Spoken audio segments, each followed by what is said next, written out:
tosobola kufuna kutegeera okujjako ng'ogenderedde okutegeera. Ebintu byonna mu nsi bikolebwa na kutegeera. Era omu ku basajja ayogerwako yasisinkana Katonda bamuyita Sulimaani oba Solomon. Solomon yafuna omukisa n'asisinkana Katonda wabula yamubuuza nkuwa eki. Teyalinga abamu ku mmwe mwalisabye ssente, naye yasaba ebintu bisatu: okumanya, okutegeera n'amagezi.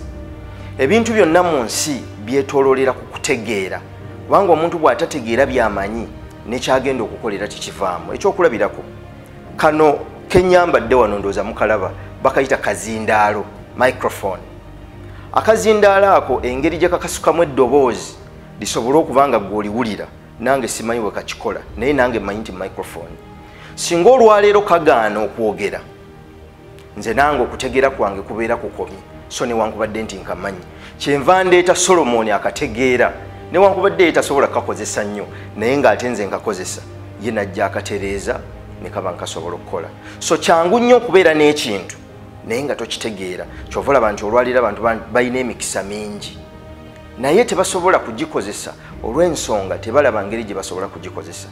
Naye oteekwa okutegeera nti okutegeera bakukolerera era bakunoonya, ate okusobola okukufuna oteekwa okuba nga kyogenderedde okufuna. Nze mmanyi nti bw'otegeera by'omanyi olwaleero osobola okukyusa obulamu bw'abalala n'obubwo, ate oluvannyuma naawe n'osobola okufuna ky'oyagala. Naawe osobola.